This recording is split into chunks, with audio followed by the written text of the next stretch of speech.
Exam lesson YouTube channel को subscribe करें और बेल आइकन को प्रेस करें ताकि आने वाली हर वीडियो का नोटिफिकेशन आपको मिलता रहे। नमस्कार बच्चों, आज हम विषय संस्कृत कक्षा 12 का द्वादश पाठ किंतु कुटिलता का अध्ययन करेंगे। इससे पहले भी इस पाठ का थोड़ा सा अंश हम पढ़ चुके हैं और जिसमें हमने पढ़ा था कि एक व्यक्ति जिसे राज्य से भूमि प्राप्त हुई थी और उसका मुकदमा लंबे समय से न्यायालय में चल रहा था और उसी मुकदमे के फैसले में न्यायाधीश ने कहा कि अभियोक्ता के पक्ष से सभी प्रमाण उपस्थित किए गए हैं और राज्य से जो भूमि प्राप्त हुई है उसका दान पत्र भी यहाँ उपस्थित किया गया है, तो इस हिसाब से यह भूमि उसी के अधिकार में है। इतना सुनते ही अभियोक्ता अत्यंत हर्षित हो गया और वो कल्पना करने लगा कि जो भाग्य लक्ष्मी वो ऐसा लग रहा है जैसे मेरे कंधों पे विजय माला डाल रही है। परंतु उसके आगे जब न्यायाधीश ने कहा कि किंतु राजस्व विभाग के किसी प्रधान अधिकारी ने इसके विपक्ष में एक पत्र भेजा है, तो उस पर भी ध्यान देना आवश्यक है। ये बात सुनकर अभियोक्ता का सारा उत्साह भाग गया और उस किंतु शब्द रूपी जो भाला था उसने उसके अंतःकरण की सारी जो खुशी थी उसको वेदना में परिवर्तित कर दिया, उसको काट दिया। और इस प्रकार पहली कथा के माध्यम से बताया है कि किंतु शब्द ने किस प्रकार उसकी खुशी को गम में बदल दिया। आइए अब पढ़ते हैं उसके आगे का पाठ, अर्थात दूसरी कथा। दृष्टम मया ये देश किंतु दया धर्मादिष्वपि अनधिकार चेष्टा तो न विरतो भवति। दृष्टम मया, आगे लेकर कहता है कि मया मैंने, दृष्टम देखा है, मैंने देखा है, यत की एष किंतु, यह किंतु, मैंने देखा है कि यह जो किंतु शब्द है वो दया धर्मादिष्वपि अनधिकार चेष्टा तो न विरतो भवति। दया धर्म आदिष्वपि, दया धर्म आदि में भी या दया और धर्म का स्थान जहाँ होता है वहाँ पर भी अनधिकार चेष्टातः, अनधिकार चेष्टा करने से न विरतो भवति, पीछे नहीं हटता। लेखक कहता है कि मैंने देखा है कि ये जो किंतु है वो कभी कभार तो दया और धर्म आदि के स्थानों पर भी अनधिकार चेष्टा करता हुआ अपने कर्म से पीछे नहीं हटता, अनधिकार चेष्टा करता हुआ उसमें भी प्रवृत्त हो जाता है, अर्थात दया और धर्म आदि स्थानों पर भी पहुँच जाता है। प्रातः कालस्यैव कथास्ति, आगे लेखक कथा बता रहे हैं कि प्रातः कालस्य, सुबह की एव ही कथास्ति, कहानी है, सुबह की ही कहानी है कि धर्म व्यवस्थापक महोदय से समीपे, जो धर्म व्यवस्थापक महोदय या धर्मोपदेश करने वाले जो अधिकारी हैं, तो धर्म व्यवस्थापक महोदय के समीपे पास एको एक दीन दुखी करुण क्रंदन पुरस्सरम, करुण क्रंदन करता हुआ या दया रूपी, दया की भीख मांगता हुआ न्यवेदयत, निवेदन करने लगा। करुण क्रंदन, क्रंदन का अर्थ था रोना, तो करुण क्रंदन करता हुआ न्यवेदयत, निवेदन करने लगा। कौन? एक दुखी व्यक्ति किसके पास आया? धर्म व्यवस्थापक महोदय के। तो लेखक बता रहा है कि सुबह की ही कहानी है कि धर्म व्यवस्थापक महोदय के पास एक दुखी करुण क्रंदन करता हुआ निवेदन करने लगा और आकर धर्म व्यवस्थापक महोदय को कहा, उसने निवेदन किया कि महाराज, हे महाराज, नववार्षिकी में कन्या में, मेरी कन्या, कन्या नववार्षिकी 9 साल की है, मेरी 9 वर्ष की कन्या है। जातस्य तस्या विवाहस्य, तस्या उसका, विवाहस्य विवाह, जातस्य हुए, उसका विवाह हुए, अद्य आज तृतीय दिवस है, तीसरा दिवस है, उसका विवाह हुए आज तीसरा दिन है। नाद्यापि चतुर्थी कर्म संपन्नम, न नहीं अद्यापि आज तक चतुर्थी कर्म संपन्नम, संपन्न हुआ है, अर्थात चतुर्थी कर्म संपन्न नहीं हुआ है, अर्थात जो विवाह की जो रस्म है वो भी अभी पूर्ण नहीं हुई है। और ये न जिससे विवाह पूर्ण है, परिगण्यत, पूर्ण माना जाए, चतुर्थी कर्म भी नहीं हुआ है जिससे कि विवाह पूर्ण माना जाए। तस्याः पति, तस्याः उसका पति सहसा अचानक अमृत मर गया, उसका पति अचानक मर गया। वो दीन कहता है कि महाराज, मेरी 9 वर्ष की कन्या है, उसका विवाह हुए आज तीसरा दिन है और आज तक चतुर्थी कर्म संपन्न नहीं हुआ था जिससे विवाह को पूर्ण माना जाए और उसका पति अचानक मर गया। हा हंत, हा हंत यहाँ दुख सूचक शब्द हैं दोनों। हा हंत दुख है। तस्या उस अबोध बालिकाया, उस अनजान या अबोध या नासमझ बालिकाया, बालिका का अग्रे आगे किम भवती, किम भावी क्या होगा। वो दीन कहता है कि बड़ा दुख है कि उस अबोध बालिका का आगे क्या होगा। अस्त कर्म संख्या वृद्धौ किम मम उच्च कुलमपि सहायकम भविष्यति। अस्तकर्म संख्या वृद्धौ, अस्तकर्म जो रस्म है उसकी संख्या बढ़ाने में, अस्तकर्म में शामिल होने में किम क्या मम उच्च कुलमपि, मम मेरा उच्च कुलमपि, मेरा उच्च कुल भी सहायकम भविष्यति, सहायक होगा। अर्थात अस्तकर्म की का जो रिवाज है, अस्तकर्म की जो रस्म है उसमें संख्या बढ़ाने में क्या मेरा उच्च कुल भी सहायक होगा या मैं उसमें जाने में समर्थ हूँ। आज्ञापयन्तु श्रीमन्तः किम मया सांप्रतम कर्तव्यम, आज्ञापयन्तु आज्ञा दीजिए, श्रीमन्तः श्रीमान, हे श्रीमान मुझे आज्ञा दीजिए, किम क्या मया मुझे सांप्रतम अब कर्तव्यम करना है, हे श्रीमान मुझे आज्ञा दीजिए कि मुझे क्या करना है, क्या मैं उस अस्तकर्म में शामिल हो सकता हूँ, तो मुझे आज्ञा दीजिए कि मुझे अब क्या करना है। पंडित महोदयो गंभीरतम मुद्रया अवोचत, फिर पंडित महोदय ने गंभीरतम मुद्रया, मुद्रा से अवोचत कहा, अर्थात अपने मुखाकृति को गंभीर बनाते हुए पंडित महोदय ने कहा। पंडित महोदय कौन है? ये धर्म व्यवस्थापक महोदय। तो उस धर्म व्यवस्थापक महोदय ने, पंडित महोदय ने गंभीर मुद्रा के साथ कहा कि अवश्यमिदं दयास्थानम, अर्थात जो ऊपर की जो बात सुनी थी उसने, दीन ने आकर जो निवेदन किया कि 9 वर्ष की मेरी कन्या है और उसका विवाह हुए 3 दिन हुए हैं और चतुर्थी कर्म संपन्न नहीं हुआ, उससे पहले उसका पति मर गया। ये बात सुनकर इस बात के बारे में पंडित महोदय ने गंभीर मुद्रा करते हुए कहा कि अवश्यमिदं दयास्थानम, ये अवश्य ही दया का स्थान है। वर्तमान काले, आज के समय में समाज से समाज की भीषण परिस्थिति है, भीषण परिस्थिति के पर्यालोचने देखने से इदमेव उचितम प्रतीयते, इदमेव यही उचितम सही प्रतीयते प्रतीत होता है, यही उचित लगता है। यत्कि एवं विध स्थले, इस प्रकार के स्थान पर पुनर्विवाह से पुनर्विवाह की व्यवस्था व्यवस्था दी जानी चाहिए। अब पंडित महोदय ने उसका ढांढस बताते हुए, उसे सांत्वना देते हुए कहा कि ये जरूर दया का स्थान है कि आजकल की जो समाज की भीषण परिस्थिति है उनको देखने से तो यही उचित प्रतीत होता है कि इस प्रकार की व्यवस्था में या इस प्रकार के स्थान पर पुनर्विवाह की व्यवस्था की जानी चाहिए। आगे पंडित महोदय ने कहा किंतु, अब वही किंतु शब्द का प्रयोग यहाँ कर दिया उसने पंडित महोदय ने। तो आगे कहा पंडित महोदय ने कि किंतु वयम मुखेन कथम एतत् कथयितुम शक्नुमः, कि वयम हम मुखेन अपने मुख से, कथम कैसे, एतत् यह, कथयितुम कहने में, शक्नुमः समर्थ है, परंतु हम ये बात अपने मुख से कैसे कह सकते हैं? कौन सी बात है? कि पुनर्विवाह की व्यवस्था दी जानी चाहिए। ये बात हम अपने मुख से कैसे कह सकते हैं? प्राचीन मर्यादापि तु रक्षितव्या स्यात्, प्राचीन मर्यादापि, प्राचीन मर्यादाओं की भी तो रक्षितव्या स्यात्, रक्षा की जानी चाहिए, कि प्राचीन मर्यादाओं की भी तो रक्षा होनी चाहिए। जो प्राचीन रीति चल रहे हैं, रिवाज चल रहे हैं, जो चलन है, उनकी भी तो रक्षा करनी चाहिए, उनका भी पालन होना चाहिए। कुत्रचित सोयम किंतु नितांतम उपजातम जनयति। अब यहाँ से पढ़ने से पहले हम ऊपर वाली कथा पे थोड़ा जिक्र करते हैं कि ऊपर हमने पढ़ा कि एक दुखी व्यक्ति है जो अपनी कन्या के दुख के बारे में बताते हुए धर्म व्यवस्थापक महोदय से उनके विचार पूछता है कि, और पूछना चाहता है कि अब मैं क्या कर सकता हूँ या मुझे क्या करना चाहिए। इस बारे में निर्णय सुनाते हुए पंडित महोदय ने कहा कि अवश्य ही ऐसा होना चाहिए कि वर्तमान जो समाज की परिस्थितियाँ हैं, भीषण परिस्थितियाँ हैं, उनको मद्देनज़र रखते हुए पुनर्विवाह की व्यवस्था दी जानी चाहिए। और आगे धर्म व्यवस्थापक महोदय ने किंतु शब्द का प्रयोग करते हुए कहा कि किंतु हम अपने मुख से इस बात को नहीं कह सकते, क्योंकि हमें भी प्राचीन मर्यादाओं की रक्षा करनी है। तो इस किंतु शब्द के कारण उस दीन व्यक्ति को जो थोड़ी सी शक्ति मिली थी वो वहीं पर समाप्त हो गई। तो इस किंतु शब्द ने उसके बनते हुए काम को बिगाड़ दिया। आगे अगली कथा पढ़ते हैं कि कुत्रचित, कहीं पर, सो वयम यह, किंतु कहीं कहीं पर तो यह किंतु नितांतम अनुतापम जनयति। नितांत का अर्थ होता अत्यधिक, अनुताप का अर्थ होता दुख, अत्यधिक अनुतापम दुख जनयति पैदा कर देता है, कि कहीं कहीं पर तो यह किंतु शब्द जो है वो अत्यधिक दुख पैदा कर देता है।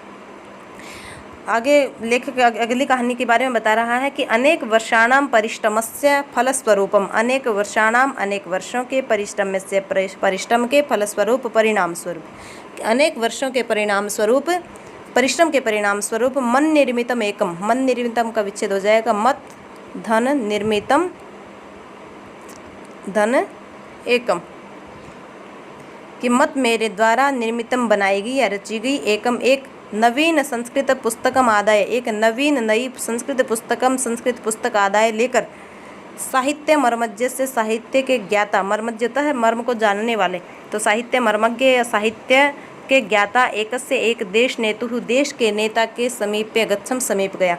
एक जो देश का नेता था वो साहित्य मर्मज्ञ था, यह साहित्य को जानने वाला एक देश का नेता था, उसके पास में गया। क्या लेकर? एक नवीन संस्कृत की पुस्तक लेकर। और उस पुस्तक को मैंने कैसे लिखा था? अनेक वर्षों के परिश्रम के बाद। तो यहाँ लेखक कहता है कि अनेक वर्षों के परिश्रम के फलस्वरूप मेरे द्वारा रची गई या लिखी गई एक नवीन संस्कृत पुस्तक लेकर मैं साहित्य मर्मज्ञ एक देश नेता के पास पहुंचा। नेत्री महोदय पुस्तकस्य गुणान् सम्यक् परीक्ष्य प्रसन्नः सन्नवोचत् पुस्तकं वास्तव एव अद्भुतं निर्मितमस्ति। और नेत्री महोदय, उस नेता महोदय ने पुस्तक के गुणों को सम्यक अच्छे प्रकार से परीक्षा देखकर, जो मैंने पुस्तक देश नेता को दिखाई वो पुस्तक उसने अच्छी प्रकार से देखकर या उसके गुणों का परीक्षण करके उस नेता ने प्रसन्न होते हुए अवोचत, सन्न अवोचत का विच्छेद हो जाएगा सन धन अवोचत, प्रसन्न है सन, प्रसन्न होते हुए अवोचत कहा। उसने प्रसन्न होते हुए कहा, किसने? नेता ने। उस नेता महोदय ने पुस्तक के गुणों को देखकर प्रसन्न होते हुए कहा कि पुस्तक तो वास्तव में ही अद्भुत निर्मितम अस्ति बनाई है, कि तुमने पुस्तक तो वास्तव में अद्भुत लिखी है, अद्भुत रचना की है। बहुकालानंतरम, बहुत समय के बाद, संस्कृत में एवं विधा, इस प्रकार की नवीनता या नयापन दृष्टिगता अभवत, देखने को मिला है। आगे नेता महोदय ने कहा कि पुस्तक तो तुमने वास्तव में अच्छी बनाई है, अच्छी लिखी है, और बहुत समय के बाद संस्कृत में इस प्रकार की नवीनता दृष्टिगोचर हुई या देखने को मिली है। किंतु मत सम्मत्याम, मेरी सम्मति में या मेरे विचार है। अब फिर किंतु शब्द ने इस बात को बिगाड़ दिया यहाँ पे, और नेता ने क्या कहा आगे? किंतु मत सम्मत्याम, मेरी सम्मति में या मेरे विचार से, तत्तो इदम पुस्तकम, यदि यह पुस्तक भवान आप संस्कृत न विलिखे, संस्कृत में न लिखकर यदि हिंदी भाषा या मैं लिखित, यदि हिंदी भाषा में लिखते तभी तो सम्यक भविष्य, और भी अच्छा होता। तो पहले नेता ने कहा कि संस्कृत में इस प्रकार की नवीनता बहुत दिनों के बाद दिखाई दी है, और आगे कह दिया कि किंतु मेरे विचार से यह पुस्तक अगर आप संस्कृत में न लिखकर हिंदी में लिखते तो ज़्यादा अच्छा होता। अब फिर जो लेखक था उसकी जो उत्साह की जो ज्वाला थी वो वहीं शांत हो गई, क्योंकि एक बार तो नेत्री महोदय ने उसकी प्रशंसा की, और उसके बाद उस किंतु शब्द के कारण उसकी प्रशंसा को फिर से धूमिल कर दिया और कह दिया कि यदि ये पुस्तक अगर संस्कृत में न लिखकर अगर हिंदी में लिखी होती तो ज़्यादा अच्छा होता। आगे लेखक कहता है कि गृहं प्रति निवर्तमानोऽहं किंतु कृताया अस्या मर्म वेधक शिक्षाया उपरि समस्तेपि गृहमार्गे कर्णं मर्दयन् न गच्छम्। कि गृहं प्रति, घर की ओर, निवर्तमान है लौटते हुए, घर की ओर वापस लौटते हुए, अहम मैंने किंतु कृताया, किंतु के द्वारा की गई, अस्या इस मर्म वेधक शिक्षाया, मर्म वेदी शिक्षा के ऊपर समस्तेपि मार्गे, गृह मार्गे, संपूर्ण गृह मार्ग में, कर्णम मर्दयन, अपने कान मसलते हुए, अगच्छम पहुँच गया, आ गया। लेखक कहता है कि जब मैं अपने घर वापस लौट रहा था तो उस किंतु शब्द ने जो मर्म वेधक शिक्षा दी थी मुझे, उस शिक्षा के ऊपर मैं संपूर्ण मार्ग में, घर तक का जो मार्ग था उसमें अपने कानों को रगड़ते हुए, कान मसलते हुए मैं अपने घर पहुंच गया। अर्थात पूरे रास्ते में किंतु शब्द को कोसता रहा। किंतु ने जो मर्म वेधक शिक्षा दी थी किंतु शब्द ने, उस पर मैं संपूर्ण मार्ग में अपने कान मसलते हुए आ गया। अर्थात उस किंतु शब्द को कोसता रहा मैं पूरे रास्ते। अनेन किंतुना, इस किंतु के द्वारा, मह्यम मुझे सा शिक्षा दत्तास्ति, मुझे सा वह शिक्षा दत्तास्ति दी है। इस किंतु शब्द के द्वारा मुझे वो शिक्षा दी गई है, या इस किंतु ने मुझे वो शिक्षा दी है। यदि अहम मैं सत्पुरुषः स्याम, यदि मैं वास्तव में अच्छा पुरुष होता, श्रेष्ठ पुरुष होता, तभी तो पुनः फिर अस्मिन मार्गे, इस मार्ग में, पद निक्षेप से, पैर रखने का, नाम भी न गृह्याम, न ग्रहण करूँ। लेखक कहता है कि इस किंतु ने मुझे वो शिक्षा दी है कि अगर वास्तव में मैं श्रेष्ठ पुरुष हूँ तो इस मार्ग में मैं दोबारा पैर रखने का नाम न लूँ। अर्थात मैं ऐसा काम न करूँ जिसमें किंतु शब्द का आगमन हो। जिस प्रकार मैंने नवीन पुस्तक की रचना की और नेता महोदय ने उसकी प्रशंसा करने के बाद किंतु शब्द को बीच में खड़ा कर दिया और उससे मेरी जो सारी जो प्रशंसा थी वो निंदा में परिवर्तित हो गई। उससे दुखी होकर लेखक कहता है कि अगर मैं वास्तव में श्रेष्ठ पुरुष हूँ तो मैं इस किंतु के मार्ग में कभी पैर भी रखने का नाम न लूँ, या ऐसा कोई काम ना करूँ जिसमें किंतु शब्द आए। कदाचित कदाचित त्वयं क्रूरः किंतु मुखस्य कवलम आच्छिनत्ति। कदाचित कदाचित कभी कभी तू धन अयम बचेगा, फिर आगे कदाचित कदाचित तू अयम, कभी कभी तो अयम यह, क्रूरः निर्दयी किंतु किंतु, कभी कभी तो ये निर्दयी किंतु, मुखस्य मुख का, कवलम अपि, कवल होता ग्रास निवाला, मुख का निवाला, अपि भी आच्छिन्नति छीन लेता है। कभी कभी तो ये क्रूर किंतु जो है वो मुख का ग्रास भी छीन लेता है, मुंह का ग्रास छीन लेता है, मुंह का कोर छीन लेता है। स्वल्प दिनानामेव वार्तास्ति।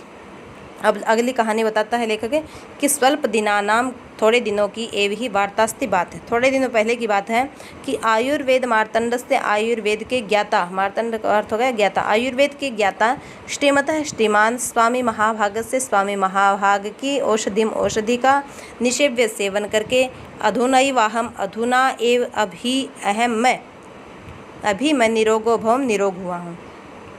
लेखक बताता है अगली किंतु शब्द की कहानी बताता है कि आयुर्वेद के किसी ज्ञाता श्रीमान स्वामी महाभाग की औषधि का सेवन करते हुए मैं अभी निरोग हुआ हूँ, स्वस्थ हुआ हूँ।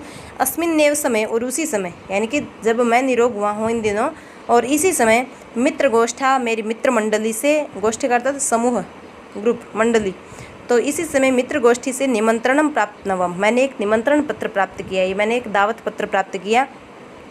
भोजन गोष्ठ्याम समवेतुम, और उस भोजन गोष्ठी में, उस पार्टी में, समवेतुम शामिल होने के लिए ममापि इच्छा शक्तौ, मेरी इच्छा शक्ति में, प्राबल्यस्य, प्रबलता का, प्रवाह पूर्ण मात्रा में प्रवर्धमाना आसित, बढ़ा हुआ था।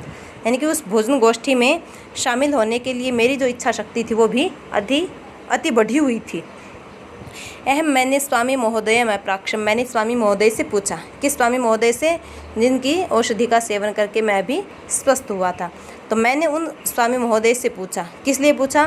क्योंकि मुझे मित्र गोष्ठी से एक निमंत्रण पत्र प्राप्त हुआ था और उस भोजन गोष्ठी में शामिल होने की मेरी इच्छा बढ़ी हुई थी। इसलिए मैंने उस स्वामी महोदय से पूछा कि महम तत्र गंतुम शक्नोमि, किम, क्या अहम, मैं तत्र, वहाँ, गंतुम, जाने में, शक्नोमि, समर्थ हूँ, क्या मैं वहाँ जा सकता हूँ, अर्थात मैं उस भोजन गोष्ठी में शामिल हो सकता हूँ। उत्तरम अलभ्यत, उत्तर मिला। स्वामी महोदय ने उत्तर दिया कि तादृशी हानिस्तु नास्ति, तादृशी वैसे हानि तू तो नास्ति नहीं है, कि वैसी कोई हानि तो नहीं है। किंतु, अब ये किंतु शब्द फिर बीच में आ गया। तो मेरे पूछने पर कि मैं वहाँ उस भोजन गोष्ठी में जा सकता हूँ, तो मुझे स्वामी महोदय की तरफ से उत्तर मिला कि तादृशी हानिस्तु नास्ति, वैसी कोई हानि नहीं है। किंतु गरिष्ठ वस्तु नाम भोजने, गरिष्ठ वस्तु न भोजने, गरिष्ठ वस्तु के भोजन में या चिकनाई से युक्त भोज्य पदार्थ खाने में अवधानम, ध्यान, अत्यावश्यकम, बहुत ज़रूरी है। अधुनापि, आज भी, दौर्बल्यमस्ति, दुर्बलता है। स्वामी महोदय ने कहा कि वैसी हानि तो नहीं है, किंतु गरिष्ठ भोजन के, भारी भोजन के खाने में थोड़ा ध्यान देना जरूरी है, क्योंकि अभी भी दुर्बलता है, अभी कमजोरी बनी हुई है। उत्साह से ज्वाला या पूर्वं प्रचंडतमा आसीत्, अर्धमात्रायां तो तत्रैव निर्वाणा अभवत्। उत्साह से, उत्साह की ज्वाला, अग्नि, उत्साह की अग्नि जो पूर्वम, पहले, प्रचंडतमा आसीत्, बहुत जल रही थी। यानी कि मेरा उत्साह बहुत बढ़ा हुआ था कि मैं मित्रों की गोष्ठी में जाऊंगा, उस भोजन गोष्ठी में जाऊंगा, मित्रों से भेंट करूंगा, अच्छे स्वादिष्ट व्यंजन खाऊंगा। तो इस प्रकार की जो मेरी उत्साह की जो अग्नि जली हुई थी, वो जो पूर्वम प्रचंडतमा आसीत्, जो पहले बहुत तेज जल रही थी या जिसकी लो बहुत ऊंची थी, वह अर्धमात्रायाम, आधी मात्रा में, तो तत्र वहीं पर निर्वाणा भवत, निर्वाण का अर्थ था शांत, वहीं शांत हो गई, बुझ गई। अर्थात मेरी उत्साह की ज्वाला जो बहुत जल रही थी वो आधी तो तभी खत्म हो गई जब स्वामी महोदय ने कहा कि अभी दुर्बलता है और गरिष्ठ भोजन खाने में थोड़ा ध्यान देना जरूरी है। ये बात सुनकर मेरी जो भूख की, जो उत्साह की जो ज्वाला थी वो आधी मात्रा में तो वहीं शांत हो गई। अस्तु, ठीक, येन केनापि प्रकारेण, जिस किसी प्रकार से, अर्थात आधी मात्रा में तो मेरी वो भूख शांत हो गई, मेरी जो उत्साह की ज्वाला थी वो शांत हो गई। फिर भी ठीक है कि येन केनापि प्रकारेण, जिस किसी प्रकार से, भोजन गोष्ठा विशेष अधिवेशने अस्मिन्, भोजन गोष्ठ्या भोजन गोष्ठी के विशेष अधिवेशन में, इस समारोह में, अधिवेशन का अर्थ होता है समारोह है, तो भोजन गोष्ठी के इस विशेष समारोह में, अस्मिन का अर्थ होता है इस विशेष समारोह में सम्मिलितस्त्वभवमेव का विच्छेद हो जाएगा, सम्मिलितः धन तु धन अभवम और धन एव, सम्मिलित है, सम्मिलित तू तो अभवमेव हो ही गया, कि जिस किसी प्रकार से मैं भोजन गोष्ठी के विशेष अधिवेशन में, विशेष समारोह में मैं सम्मिलित हो गया। भोजन पीठे अधिकारम कुर्वन, भोजन पीठ भोजन का जो आसन था उस पर अधिकारम कुर्वन अधिकार करते हुए, एव ही अहम अपश्यम मैंने देखा, कि भोजन पीठ पर भोजन के आसन पर अधिकार करते हुए या उस पर मैं अधिकार जमाते हुए मैंने देखा, यत की सर्वांग पूर्णा, सब प्रकार से परिपूर्ण या तैयार, एक भोज्य व्यंजना नाम प्रदर्शनी, एक भोज्य व्यंजनों की प्रदर्शनी सम्मुखे वर्तते इति, सामने है, कि जिसमें भोज्य पदार्थों का पूरा ब्यौरा दिया है, ऐसी एक भोज्य व्यंजनों की प्रदर्शनी मेरे सामने है। जब मैं भोजन के आसन पर बैठा तो मैंने देखा कि एक सब प्रकार से तैयार भोज्य पदार्थों की जो सूची थी वो मेरे सामने उपस्थित थी। धीर गंभीर क्रमेण अहम भोजन कांडस्य आरंभम अकर्वम, और मैंने क्या किया, जो भोज्य व्यंजनों की जो प्रदर्शनी थी, जो भोज्य व्यंजन लगे हुए थे वहाँ क्रम से, उस भोजन कांड का यानी कि भोजन खाने की जो शुरुआत है, तो धीर गंभीर क्रमेण, धीर और गंभीर क्रम से, धैर्य के साथ और गंभीर होते हुए गंभीर क्रम से मैंने भोजन कांड से भोजन कांड का आरंभम अकर्वम आरंभ किया। भोजन कांड का आरंभ करने का मतलब भोजन खाना शुरू किया, यानी कि जो भोज्य पदार्थ थे वहाँ पर काफ़ी मात्रा में, उन भोजन पदार्थों को खाना प्रारंभ किया। तो मैंने भोजन कांड का प्रारंभ किया, अर्थात भोजन खाना शुरू किया।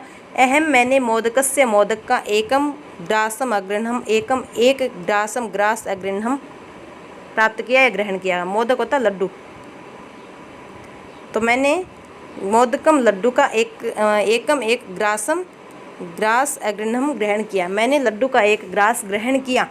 तस्य स्वाद सूत्रेण, उसके स्वाद सूत्र से संदानित आनंदित होकर, उसके स्वाद सूत्र से आनंदित। अहम मैंने यथैव जैसे ही द्वितीय दूसरा ग्रासम अग्रहणम, मैंने जैसे ही दूसरा ग्रास ग्रहण किया, तथैव वैसे ही स्वामी महोदय से, स्वामी महोदय के किंतु शब्द ने मम मेरी कंठ नलिका में रुद्धत, मेरी गले की नली को रोक दिया, कंठ नली को रोक दिया। कि जैसे ही मैंने भोजन कांड आरंभ किया और सबसे पहले एक मैंने मोदक का ग्रास लिया, तो उसके स्वाद सूत्र से आनंदित होकर, यानी कि मुझे वो बहुत स्वादिष्ट लगा, और उस स्वादिष्ट से आनंदित होकर मैंने जब दूसरा ग्रास ग्रहण किया तभी मुझे स्वामी महोदय का किंतु शब्द याद आ गया मुझे, और उसने मेरी कंठ नली को रोक दिया। मुखस्य ग्रासो मुख एवं भ्रम्यत, मुखस्य ग्रासो, मुख का जो ग्रास था, जो निवाला मैंने मुख में लिया हुआ था, वो मुख एवं मुख में ही अभ्रम्यत घूमने लगा, मुख का ग्रास मुख में ही घूमने लगा, अर्थात कंठ नली बंद हो गई और नीचे जाने में वह ग्रास असमर्थ रहा, इसलिए जो मुख का जो ग्रास था वो मुख में ही घूमता रहा। अग्रे गंतुम ना शक्नोत, आगे गंतुम जाने में नहीं अशक्नोत समर्थ था, वो आगे नहीं जा सका। किंतु हो भीषण विभीषिका, किंतु शब्द की भीषण विभीषिका, भयानक डर ने, किंतु शब्द के भयानक डर ने प्रत्येक वस्तु में गरिष्ठताम संपाद्य, गरिष्ठता संपादित करके भोजन को तत्रैव समाप्त न करो, तो वहीं समाप्त करा दिया। अर्थात वो जो किंतु शब्द बोला था उसका जो भयानक डर था, उस भयानक डर ने प्रत्येक वस्तु में गरिष्ठता संपादित करके, अर्थात किंतु शब्द का जो मुझे डर था, उस किंतु शब्द के डर ने ऐसा मेरे अंदर भय बिठा दिया कि मुझे हर वस्तु में गरिष्ठता या चिकनाई महसूस होने लगी।